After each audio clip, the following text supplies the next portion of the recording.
I was still at the shop, buried in late invoices, when I heard the bell over the front door chime. It was almost 9. I figured it was a customer who didn't read the hours on the glass. But then I saw her. My wife. Dressed nice like she'd been out somewhere. That dead serious look on her face. The one that says, "Sit down, we need to talk." Without actually saying a word, she didn't sit, didn't smile, just walked up to my desk like she had a mission and dropped a folded piece of paper right next to my laptop. Her hand didn't even hesitate. She said, "I've been thinking a lot about us lately, about how things have changed." Right away, my gut told me something was off. She wasn't angry. She was prepared. She tapped the paper once and said, "I wrote this down because I didn't want to forget anything. It's just a list. Stuff I think we should work on. Mostly you, but it's about us." I opened the paper. She titled it like it was a homework assignment. "Things you can work on for our relationship." 30 items. All numbered, all typed out like it was a job evaluation. I scanned the first few lines. "You don't open up emotionally. You're not spontaneous anymore. You never help with the mental load. You always think you're right. You don't plan date nights. You make excuses for not listening. Not a single we. Not one maybe I could. Nothing. Just me. Me, what I lacked, what I failed at, what I wasn't doing enough of." 30 bullet points of what was wrong with me according to her. Some were surface level. Some were deep cuts. All of them felt cold. Methodical. Like she'd been keeping notes. It wasn't a list to fix anything. It was a case file. I kept reading through it, waiting to see a single line where she mentioned herself. Nothing. It was a straight-up indictment. And she stood there like she'd handed me a damn gift. "You actually wrote this out?" I asked. She nodded. It helped me organize my thoughts. I folded the paper slowly, slid it into my desk drawer without a word, and stood up. "I'll be upstairs," I said. Then I walked out of the shop and left her standing there. I shut the bedroom door behind me and tossed the list on the nightstand. Sat on the edge of the bed, elbows on my knees, just staring at it for a second. 30 items. Like I was some project she'd been quietly managing behind the scenes. I picked it back up and read through it again. Slower this time. Every word sounded like it came from someone who saw themselves as the expert and me as the problem. It didn't feel like love. It felt like judgment. Like being diagnosed by someone who never looked in a mirror. Halfway through, I stopped reading. Grabbed a scrap of printer paper from the drawer. Wrote one line right in the middle. No title, no number. Just one damn sentence. "Get out of this relationship." I went back downstairs with it in my hand. She was still standing there, arms crossed, looking like she was expecting an apology or a thank you. I handed her my paper. She unfolded it and looked up, confused, then let out this awkward little laugh. "Seriously?" "I'm serious." She blinked at me. "You're saying this is your response?" "Yeah," I said. "You handed me a performance review with 30 things I suck at, and you thought what? That I'd salute you and start fixing myself." "It wasn't meant like that," she snapped. "You're twisting it. It was to help us talk." "Talk?" I stepped forward. "You think dropping a list of complaints is a conversation starter? You didn't write a list to fix anything.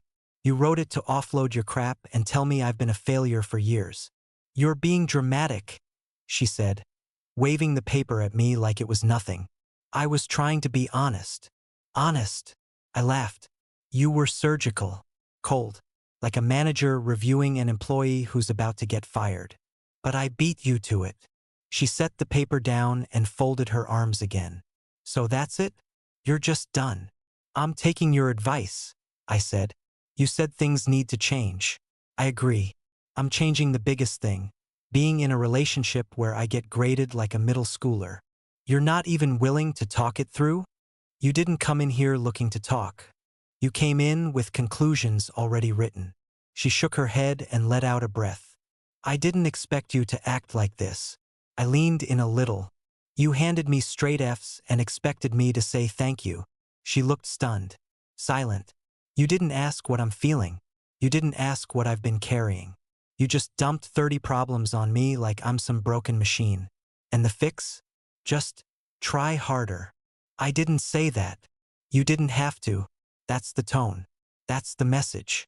And now that I'm actually responding, you think I'm overreacting. I think you're throwing away a marriage over a list. No, I said. I'm throwing it away because you've clearly been thinking like this for a long time. Long enough to write it all down. And you never once said anything until it was a spreadsheet of my flaws.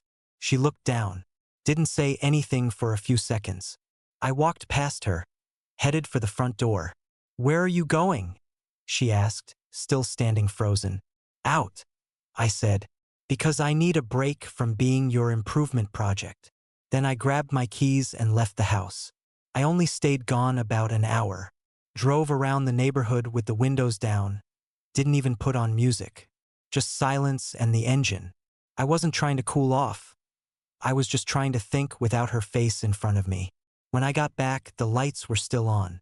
She was pacing the living room barefoot, arms wrapped tight across her chest like she was cold but didn't want to say it. As soon as I walked in, she turned. I didn't mean for the list to be insulting, she said before I even closed the door. It wasn't an attack. It was supposed to start a conversation. I let the door click shut behind me. Then why didn't it feel like a conversation? Why did it feel like a verdict? She opened her mouth like she had a quick answer but hesitated. I was just trying to organize things. Things that have been building up. Yeah, I said, stepping into the room. Things about me. Only me. You wrote 30 problems down like I was a broken system that needed updates. That's not what I meant. No? Then tell me where in the list you mention yourself. Just one item. One time where you said, here's something I could do better. She looked down at the floor, jaw tightening. Come on, I said. If this was supposed to be about us, then where's the us part? You don't think you have anything to work on? I didn't say that. I waited. She sighed and said, maybe I've been too clear in how I express my needs. I blinked. Too clear? That's your takeaway. She looked back up, confused. What do you mean? I mean, you're trying to spin this like clarity is your flaw. You're still framing it like I'm the issue. Like the only mistake you made was communicating too effectively. That's not what I'm trying to say. Then say it plain, I snapped. Say something real, not polished, not wrapped in therapy language. What's one thing you've done wrong in this marriage? Her mouth opened, then closed. Her eyes shifted to the side like she was trying to search her brain for the right answer. But nothing came out. I stepped closer. You want me to grow? Great. Growth is mutual. Growth is looking in the damn mirror and saying, here's what I've done to hurt the person I'm supposed to love. Can you do that? She dropped her arms to her sides and sat down on the armrest of the couch. Slow. Her whole posture deflated. I just wanted to fix things, she said quietly. You don't fix people, I said. You fix situations. You fix yourself. But you don't hand your husband a checklist and say, here's how you need to change so I can be happy. That's not marriage. That's management. She stared at the floor, quiet, still. You've been keeping score for years, haven't you? I asked. Her eyes flicked up for a second, then back down. No answer. Yeah, I said. You built a case. And when it got heavy enough, you printed it out and dropped it on my desk. She rubbed the side of her neck like it physically hurt to sit in the silence. I leaned against the wall, arms crossed. You want a conversation? Start here. What's your list? She didn't move, didn't speak. For the first time, she didn't have a response. She just sat there, completely still. No defense, no explanation, just finally quiet. Next morning, I walked into the kitchen and smelled bacon. Real bacon, not the fake turkey stuff she'd been on about the past year. She was at the stove, flipping pancakes like this was some Saturday from 5 years ago. She smiled at me. Coffee's already brewed. You want 2 eggs or 3? I stood there for a second. What is this? Breakfast, she said, cheerful like it was obvious. Figured we could sit down and talk. Like, really talk. I didn't move. just watched her for a second. She grabbed a plate, started piling food on it like she was building peace with a spatula. You think pancakes fix this? I asked. She paused mid-motion. No, look. I know last night got intense, but I think we were both just in the moment. Emotional. I booked a consult with a divorce lawyer, I said flat. She froze, plate still in her hand. Her whole body stiffened like she'd just gotten slapped. You what? I already called. Have a meeting next week. Her voice dropped. You're serious? You think I'm bluffing? I told you I took your list seriously, just not in the way you planned. She set the plate down slowly, like moving too fast might break something. Okay. Maybe we don't rush into anything. We can talk this through. I pulled out a chair, didn't sit. You want to talk now because you think I might actually leave, not because you saw what you did wrong. That's not true. You made breakfast. I cut in. That's what you did. That's your big move. You think making bacon somehow proves you care. I'm showing effort, she said, getting defensive again. That's what you said you wanted, right? No. I said I wanted ownership. Big difference. You're doing chores, not soul-searching. She shook her head and looked down. You're twisting everything. I'm holding you to the same standard you held me to. Remember that list? All those things I wasn't doing? This is your version of fixing things, eggs and surface-level niceness. She didn't respond, just turned back to the stove like she had something left to prove. That week was more of the same. She started wiping down baseboards, organized the pantry like she was preparing for inspection, left little notes on my nightstand. Hope your day's good. With a heart. Made dinner 2 nights in a row. Cleaned the garage. Vacuumed my truck. Folded laundry I hadn't even asked her to touch. Every day it was something. A task. A gesture. And I'm trying without the words. But it all felt like window dressing. One night, she asked, do you see that I'm making an effort? Yeah, I said. I see it. But effort without reflection is just movement. She looked confused again, like I was speaking another language. Let me make it simple, I said. You're trying to act better. I need you to understand better. She opened her mouth like she was going to argue, but didn't. She just nodded, then picked up the broom and started sweeping again. 2 nights later, we were sitting on opposite ends of the couch watching TV, not really talking. She muted the show during a commercial, reached behind her, and pulled something out from under a throw pillow. A single sheet of paper, folded twice. She held it out to me. I wrote something. I didn't take it right away. She pressed it into my hand. It's different this time. Just read it. I opened it. Title said, Things I Can Improve. 3 bullet points. Ask how your day was more often. Be more appreciative. Don't assume you're always fine just because you say you are. That was it. 3 things. I read it twice, handed it back. This isn't the point. What do you mean? She asked. I mean, you're still treating this like a maintenance checklist. You're trying to manage the situation. This isn't ownership, this is PR. Her face twisted. I'm trying to show I hear you. No, you're trying to look like you hear me.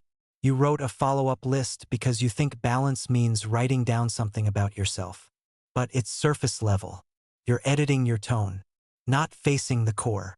I'm doing what you asked. No, I cut in. I didn't ask for a list. I asked for you to see what's been going on. To stop performing like you're solving a work conflict. She pulled her knees up to her chest, defensive again. So what? I'm not allowed to try. You're allowed to be honest, I said. But you're still focused on image control. You want me to think you've changed. But I don't feel it. She looked away. I don't know what that even means. It means your version of fixing things is always external. Cleaning, cooking, list-making, nice gestures. You don't know how to look inward without attaching it to an action. Something you can check off. She stayed quiet, chewing at the edge of her thumbnail. You offered me that first list like it was a set of instructions. Now this one is not much different. Just fewer bullets and softer wording. She looked at me. Would counseling help? That depends, I said.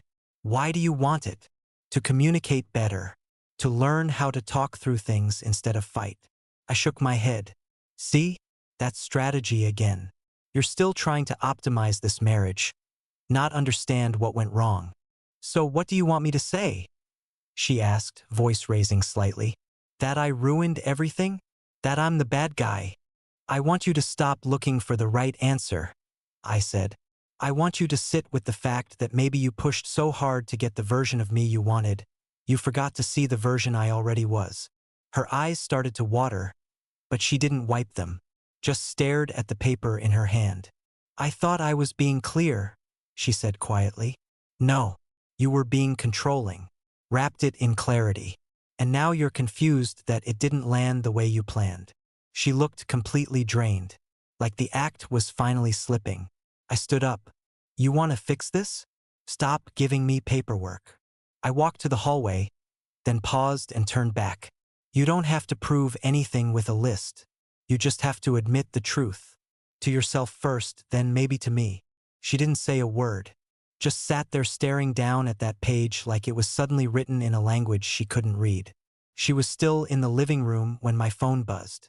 Her sister's name popped up first. Missed call. 2 minutes later, a text from her brother.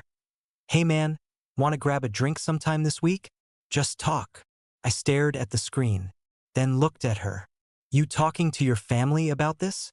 She hesitated. I mean, yeah, a little. I walked back into the room. What exactly did you tell them? She shifted in her seat. Just that we're having communication differences. That things have been tense. Communication differences? I repeated. You gave me a report card with 30 things wrong with me, and now you're out there telling people this is about poor phrasing? She rolled her eyes a little. It's not like I read them the whole list. No, of course you didn't, I said, because you know how that would sound. That's not true, she snapped. I just didn't want them getting involved. They're already involved, I said, holding up my phone. Your brother wants to play therapist now. She stood up, arms crossed again. They were concerned. I didn't ask them to call you, because you gave them the watered-down version. You're out here managing the image again, just like the list, just like your 3-point apology. That's not fair. It's dead on. I cut in. You couldn't even tell your own family the truth about what's happening, because deep down, you know it's messed up. She didn't answer. You wrote me a list like I was your underperforming employee, I continued.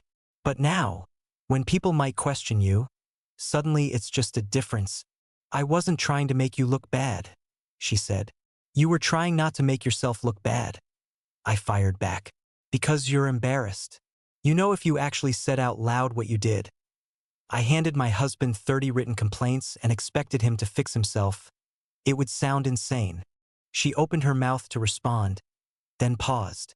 Her jaw clenched. I stepped closer. You're still defending your intention because you can't admit the execution was controlling. I was trying to be honest, she said, voice cracking just a little. No, I said, quieter now. You were trying to be in control. Honest people talk. Controlling people document. She sat back down slowly, not looking at me. I let the silence hang between us. She wasn't crying.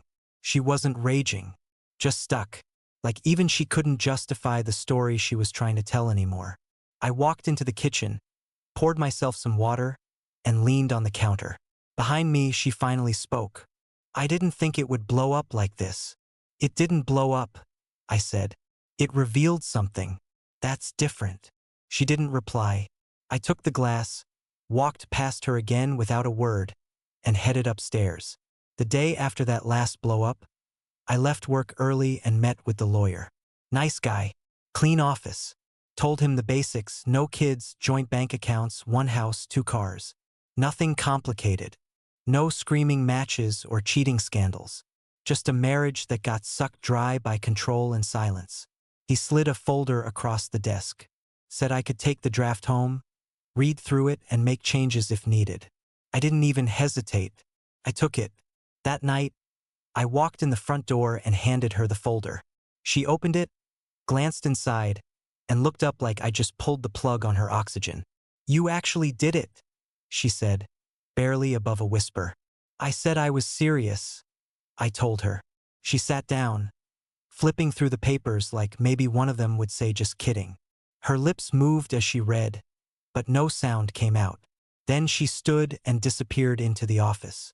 10 minutes later, she came back with a pile. Printouts, handwritten notes, highlighter marks all over everything. She laid them on the table like evidence.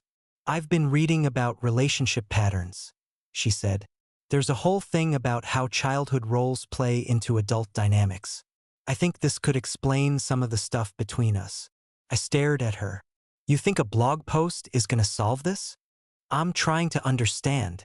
No, you're trying to pass a test. I cut in. This isn't research. This is panic. She grabbed a notebook, flipped to a page. This article talks about emotional labor and I'm not your homework assignment. That stopped her. I pointed at the papers. You're doing it again. Scrambling to collect tools, strategies, advice. Anything that makes you feel like you're regaining control. I'm trying to fix it, she said. No, you're trying to fix me, like always. Except now you're just doing it through psychology articles instead of numbered lists. She sat back, stunned. Didn't argue. Just listened for once. You still don't get what this is about, I said. You keep focusing on technique, on how to do better. What I need is something deeper than that. I need you to see better. See me. See us. Not manage the optics, but actually sit with the truth. She opened her mouth, then stopped.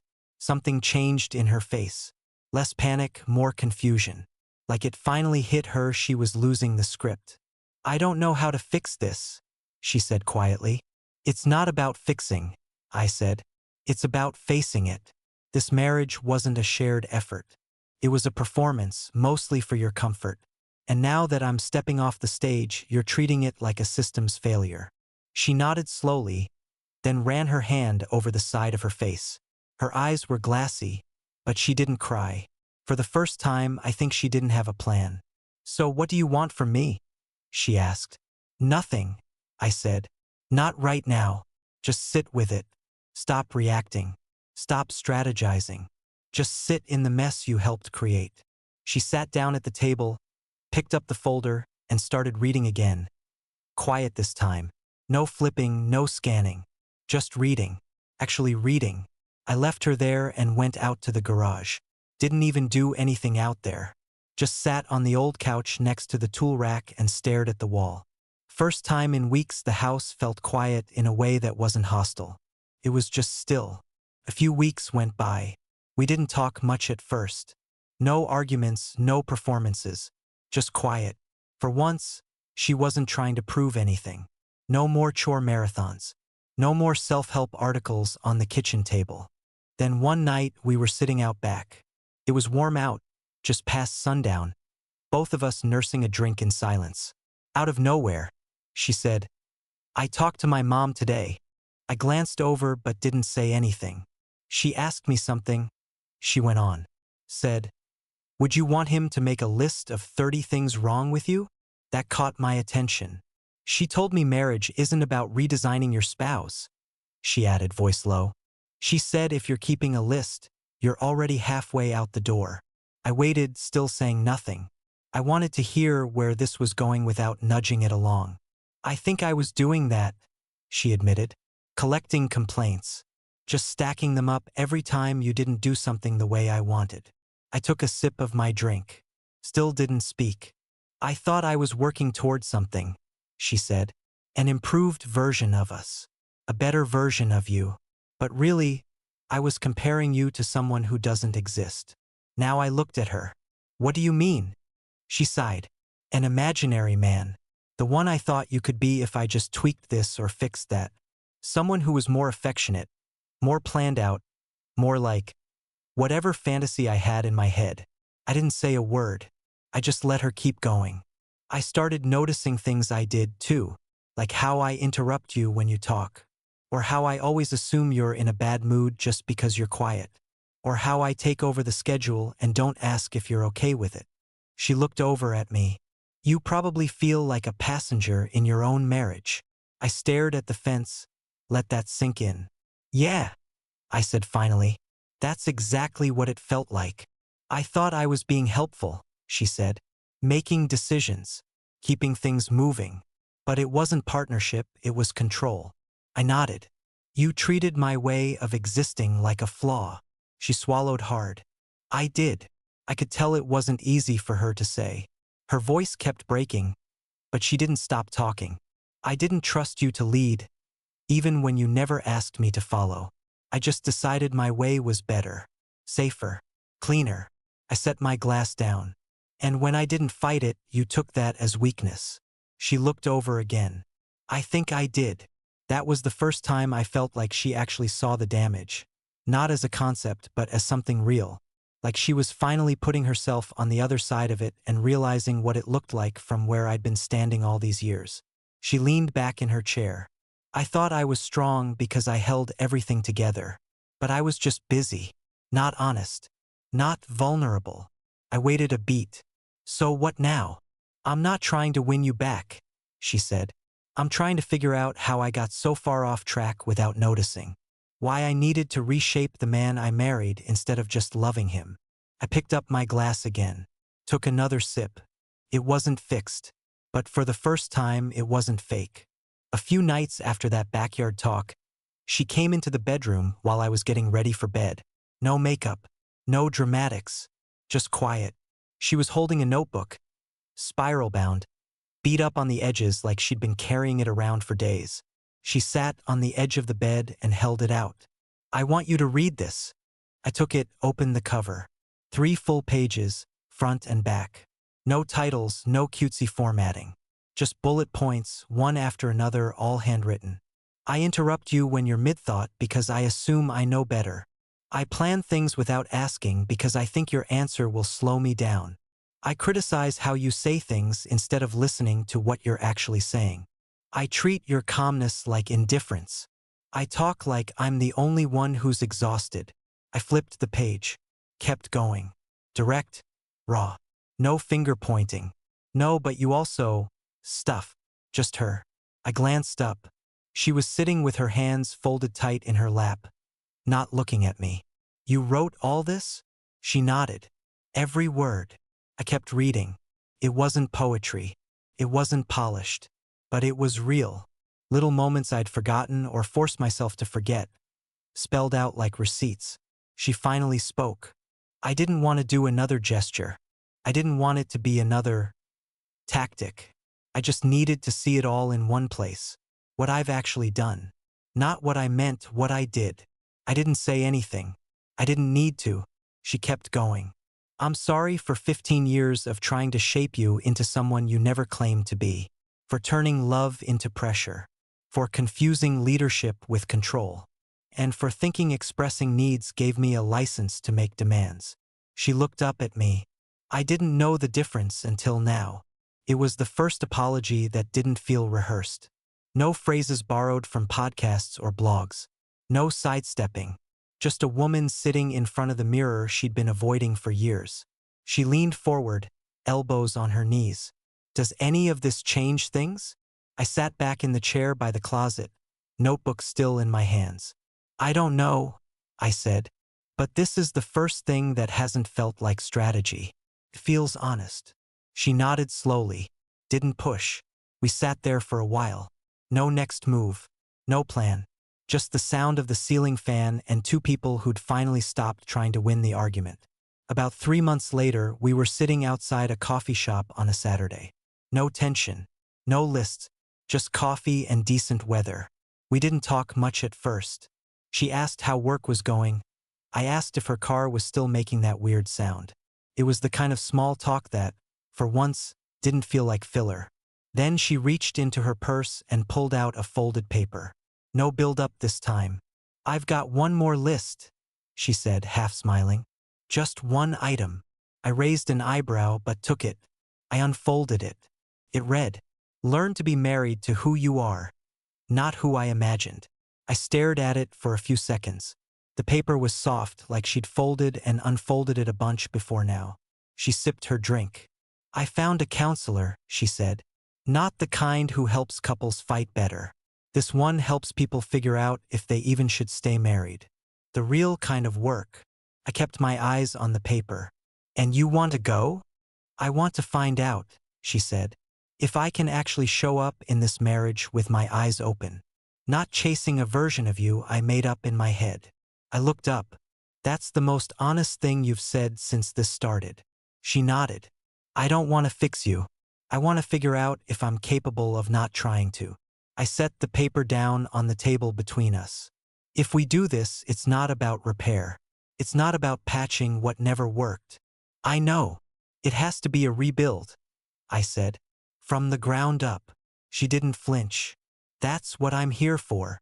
That night, after she went back to her place, I walked into the garage, opened the drawer where I'd stashed the folder, and pulled out the divorce papers.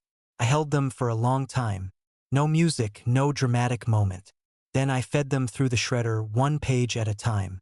Not because everything was fixed, but because, for the first time in a long time, I didn't feel like I was being managed. I felt seen.